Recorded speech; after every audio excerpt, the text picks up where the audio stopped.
오늘 참된 믿음의 내용인 사도신경에 관해 말씀 나누겠습니다. 함께 나눌 본문은 마태복음 28장 19절입니다. 마태복음 28장 19절 우리 함께 읽겠습니다. 그러므로 너희는 가서 모든 민족을 제자로 삼아 아버지와 아들과 성령의 이름으로 세례를 베풀고. 아멘. 사람들은 자신을 죄인이라고 생각하지 않습니다. 심지어 감옥에 갇힌 죄수들도 자신을 의인으로 생각합니다. 그 이유는 자신을 판단하는 기준을 자기 스스로 가지고 있기 때문입니다. 내가 생각할 때 나는 의인이다 라는 것이죠. 하지만 여러분, 인간이 자신을 판단하는 기준을 자기 스스로 가질 수 있습니까? 가질 수 없습니다. 왜냐하면 인간은 피조물에 불과하기 때문이죠. 선과 악을 판단하는 기준은 창조주이신 하나님께만 있습니다. 그리고 창조주 하나님께서 선과 악을 판단하는 기준은 율법입니다. 그 율법이 우리에게 요구하는 것은 크게 두 가지인데요. 첫 번째는 하나님을 사랑하되 마음을 다해서 사랑하는 것이고, 두 번째는 이웃을 사랑하되 내 몸과 같이 사랑하는 것입니다. 그런데 여러분, 이러한 율법의 기준을 통과할 수 있는 사람이 있습니까? 아무도 없습니다. 모든 사람은 하나님을 마음을 다해 사랑하지 않고 이웃을 자기 자신처럼 사랑하지 않습니다. 그렇다면 왜 사람들은 율법의 기준을 통과하지 못할까요? 왜 사람은 하나님과 이웃을 사랑하지 않을까요? 그 이유는 인류의 대표인 아담의 범죄와 타락 때문입니다. 하나님은 사람을 선하게 창조하셨습니다. 사람은 율법을 행할 수 있는 존재로 창조되었어요. 하지만 인류의 대표였던 아담은 스스로 범죄하고 타락하였습니다. 그리고 아담의 타락한 성향, 아담의 부패한 본성은 아담의 후손들에게 전가되었는데 이것을 뭐라고 합니까? 원죄라고 하죠. 이때부터 모든 인간은 원죄를 가진 죄인으로 태어나게 되었습니다. 죄인으로 태어나서 평생 동안 죄를 짓다가 결국에는 영원한 심판을 받는 비참한 존재가 된 것이죠.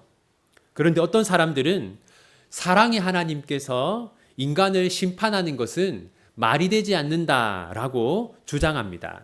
하지만 하나님께서 인간을 심판하는 것은 당연한 일입니다. 왜냐하면 하나님은 사랑의 하나님이실 뿐만 아니라 정의의 하나님이시기 때문입니다. 하나님께서 인간의 죄에 침묵하는 것은 하나님의 정의로운 성품에 위배되는 일입니다. 그래서 우리가 구원을 받기 위해서는 하나님의 정의가 실현되어야 합니다. 하나님의 정의가 실현되지 않으면 우리의 구원도 실현되지 않습니다. 그렇다면 하나님의 정의가 실현되는 방법은 무엇일까요? 하나님의 형벌이 임하는 것이죠. 우리가 하나님의 형벌을 받든지 아니면 다른 누군가가 우리 대신 형벌을 받는 것입니다. 여러분, 그렇다면 누가 우리 대신 형벌을 받아야 할까요? 여러분, 짐승이, 소나 양이나 염소 같은 짐승이 우리 대신 하나님의 형벌을 받으면 우리의 죄가 사라질까요? 아닙니다. 왜냐하면 짐승은 사람보다 가치가 떨어지기 때문이죠. 그렇다면 다른 사람이 우리 대신 우리가 받아야 할 형벌을 받으면 하나님의 정의가 실현될까요? 예를 들어서 여러분이 받아야 할 형벌을 제가 대신 받으면 하나님의 정의가 실현될까요? 그렇지 않습니다. 왜냐하면 저 또한 심판받을 죄인에 불과하기 때문입니다. 성경은 우리 대신 하나님의 형벌을 받아서 우리의 구원을 이루는 존재를 중보자라고 말하는데요. 우리의 중보자는 세 가지 조건을 갖추어야 합니다. 첫 번째는 우리의 중보자는 사람이어야 합니다. 왜냐하면 하나님께 죄를 지은 대상이 사람이기 때문이죠. 둘째, 우리의 중보자는 죄가 하나도 없어야 합니다. 만약 죄가 있다면 그 또한 심판받을 존재에 불과하기 때문입니다. 셋째, 하나님이어야 합니다. 왜냐하면 모든 사람을 대신할 만한 가치를 가지고 있어야 하기 때문입니다. 여러분, 이 세 가지 조건을 모두 충족하는 분이 있습니까? 하나님의 독생자 예수 그리스도 한 분만이 이 세 가지 조건을 모두 충족합니다. 여러분, 그렇다면 예수님 때문에 모든 사람이 구원을 얻습니까? 아닙니다. 오직 예수님을 믿는 사람들만 구원을 얻습니다. 그렇다면 믿기만 하면 누구나 구원을 얻을까요? 그것도 아닙니다. 성경에 근거한 바른 지식을 가지고 믿어야 합니다. 여러분, 예를 들어서 우리가 신천지 성도들을 보면 그들의 열심이 정말 대단하지 않습니까? 그들이 정말 열심히 믿거든요. 그런데 신천지 성도들의 믿음은 구원받을 믿음이 아닙니다. 왜냐하면 그들은 성경에 근거한 바른 지식을 가지고 있지 않기 때문입니다. 그렇다면 성경에 근거한 바른 지식의 기준은 무엇일까요? 이단적인 믿음과 참된 믿음을 나누는 기준은 무엇일까요? 그것은 바로 사도신경입니다. 바로 이것이 우리가 이번 주일부터 사도신경에 대해 살펴보는 이유입니다. 여러분, 혹시 이런 말 들어보셨습니까? 기독교에 세 가지 보물이 있다.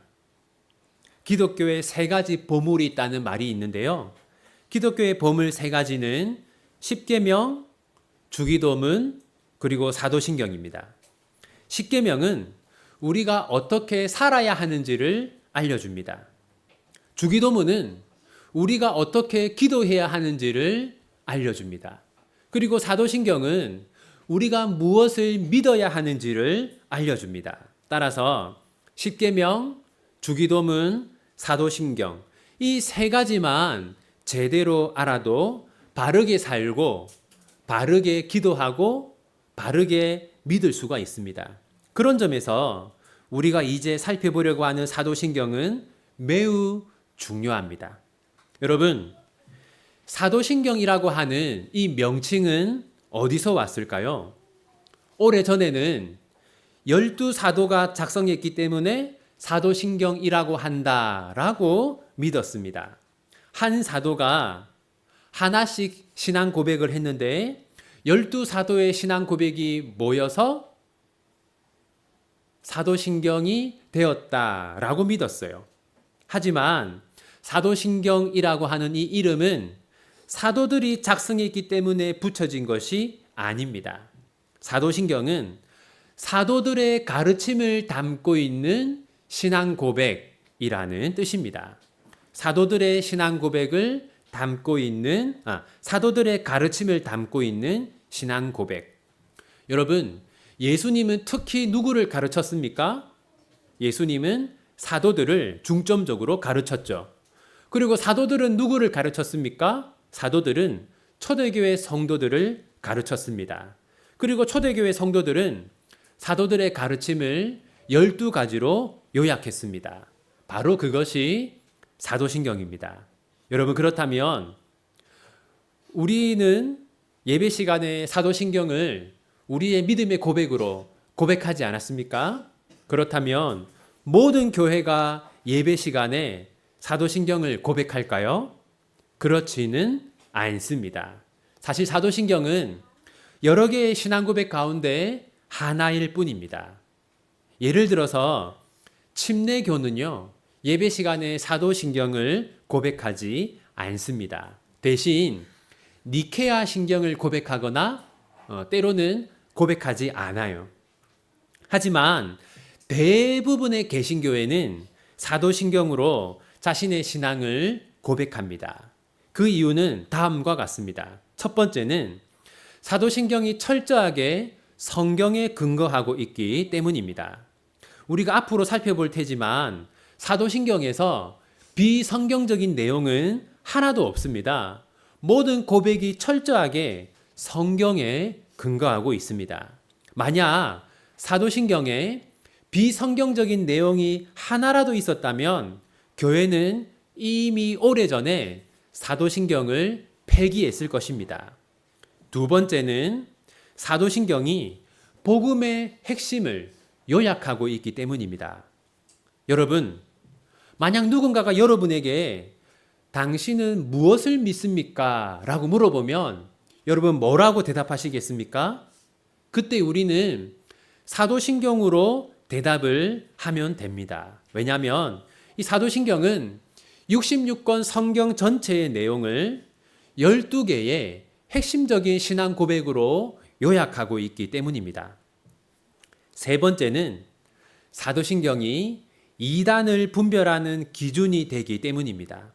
이단들은 사도신경을 고백하지 않습니다. 왜냐하면 사도신경을 고백하는 순간 자신들의 신앙이 잘못되었다는 것이 드러나기 때문이죠. 그래서 교회는 오래전부터 거짓 교회와 참 교회를 구분하는 기준으로 사도신경을 사용했습니다. 이처럼 중요한 사도신경은 어떤 구조를 가지고 있을까요? 사도신경은 삼위일체 구조를 가지고 있습니다. 사도신경을 크게 세 부분으로 나눌 수 있는데요. 첫 번째는 성부 하나님과 우리의 창조입니다. 두 번째는 성자 하나님과 우리의 구속입니다. 세 번째는 성령 하나님과 우리의 성화입니다. 따라서 사도신경은 성부, 성자, 성령, 이 삼위 하나님에 대한 신앙 고백입니다. 여러분, 이 세상에 하나님을 믿는다고 말하는 사람들은 아주 많습니다. 예를 들어 불신자들도요, 그들에게 힘든 일이 생기면 뭐라고 합니까? 하나님, 저 좀 도와주십시오 라고 합니다. 심지어는 신천지나 여호와의 증인이나 하나님의 교회와 같은 이단들도 뭐라고 말합니까? 자신들도 하나님을 믿는다고 말합니다. 그런데 여러분, 그들은 누구를 믿는 것은 아닙니까? 삼위 하나님을 믿는 것은 아닙니다. 바로 이 점이 중요합니다, 여러분. 하나님을 믿는다고 하는데 삼위 하나님을 믿는 것이 아니라면 하나님을 참되게 믿는 것이 아닙니다. 우리가 삼위 하나님을 고백하는 또 다른 이유는 우리의 구원이 삼위일체적이기 때문입니다. 무슨 말이냐면 우리의 구원은 성부, 성자, 성령, 삼위 하나님의 공동 사역이기 때문입니다. 여러분, 우리가 예수님을 믿고 있지 않습니까? 그렇다면 왜 세상 사람들은 예수님을 믿지 않는데 우리는 예수님을 믿었습니까? 그 이유는 우리의 마음에 누가 거하시기 때문입니까? 네, 우리 마음에 성령 하나님이 거하시기 때문에 우리가 성자 하나님을 믿을 수 있었던 것이죠. 그리고 여러분, 우리는 성부 하나님 앞에 담대히 나아갈 수 있습니다. 어찌하여서 수많은 죄를 지었던 우리가 성부 하나님 앞에 담대히 나갈 수 있습니까? 그것은 성부 하나님과 우리 사이에 누가 있기 때문입니까? 성자 하나님, 예수님이 계시기 때문이죠. 이처럼 우리의 구원은 성부, 성자, 성령, 삼위 하나님의 사역입니다. 그런데 여러분, 놀랍게도요, 성경에는 삼위일체라는 단어가 등장하지 않습니다. 그럼에도 우리가 삼위일체 하나님이라고 고백하는 이유는요, 이 삼위일체라는 표현이 하나님의 존재 방식을 가장 잘 보여주기 때문입니다. 삼위일체에서 삼위라는 단어는 하나님의 복수성을 의미합니다. 삼위일체에서 일체라는 단어는 하나님의 단수성을 의미합니다. 다음 구절을 통해서 하나님의 복수성과 하나님의 단수성을 살펴보겠습니다. 마태복음 28장 19절 말씀 우리 함께 읽겠습니다. 그러므로 너희는 가서 모든 민족을 제자로 삼아 아버지와 아들과 성령의 이름으로 세례를 베풀고. 여러분, 이 말씀 보시면 누가 하나님이라고 말합니까? 아버지와 아들과 성령 모두가 하나님이라고 말합니다. 그런데 여러분, 아버지와 아들과 성령 뒤에 이름이라고 하는 단어가 있죠. 여러분, 이 이름이라고 하는 단어는 복수입니까? 단수입니까? 네, 단수죠. 이름들이라고 되어 있지 않고 이름이라고 되어 있습니다. 단수로 표현되어 있죠. 여러분, 앞에서 아버지와 아들과 성령이라고 했으니까 이름이 아니라 이름들이라고 해야 맞는 것 아니겠습니까? 그런데 왜 이름들이라고 하지 않고 이름이라고 할까요? 그 이유는 성부, 성자, 성령이 한 분이기 때문입니다. 따라서 우리는 다음과 같이 정의할 수 있습니다. 여러분, 만약 누군가가 여러분에게 하나님이 몇 분이냐라고 물으면 뭐라고 대답해야겠습니까? 하나님은 한 분이다 라고 대답해야 합니다. 그런데 만약 누군가가 여러분에게 누가 하나님입니까? 라고 물으면 뭐라고 대답해야겠습니까? 성부, 성자, 성령 모두가 하나님이다 라고 답해야 합니다. 여러분, 이것은 우리의 이성으로 도저히 이해할 수가 없는 일이죠. 어떻게 하나님은 한 분이면서 동시에 세 분일 수 있습니까? 여러분, 바로 이것이 하나님의 하나님 되심을 드러내는 증거입니다. 하나님의 하나님 되심은요, 하나님의 초월성에 있습니다. 인간을 초월하지 않으면 하나님이라고 할 수 없습니다. 만약 우리가 모두 이해할 수 있는 분이라면 하나님이 아닌 것이죠. 그런데 여러분, 삼위 하나님은 인간을 초월합니다. 우리의 상식과 우리의 이해를 초월합니다. 그래서 삼위 하나님은 하나님이신 것이죠. 우리는 오늘 사도신경의 의미, 사도신경의 중요성, 그리고 사도신경이 삼위일체 구조를 가지고 있다는 것을 살펴보았습니다. 이제 다음 주부터 본격적으로 사도신경의 의미를 살펴볼 것입니다. 부디 이 시간을 통해서 우리 모두가 죽은 믿음이 아니라 살아있는 믿음으로, 거짓 믿음이 아니라 참된 믿음으로, 우리가 무엇을 믿고 있는지도 제대로 모르면서 믿는 것이 아니라 우리가 무엇을 믿고 있는지를 정확하게 이해하는 그런 믿음으로 거듭나는 시간이 되기를 바랍니다. 하이델베르크 요리문답으로 오늘 말씀을 마무리하겠습니다. 제가 질문을 읽으면 여러분은 답을 읽어 주십시오. 사도신경은 어떤 신앙을 고백합니까?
이러한 신앙 고백 항목들은 어떻게 구분이 됩니까?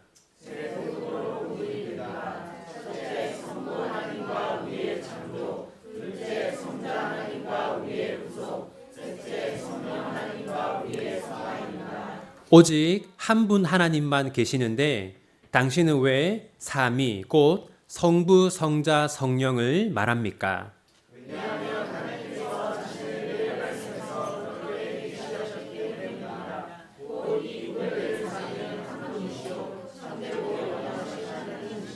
아멘. 기도하겠습니다. 하나님, 세상에는 죽은 믿음을 가진 자들, 거짓 믿음을 가진 자들이 많습니다. 성경에 근거하지 않은 잘못된 믿음을 가진 자들이 많습니다.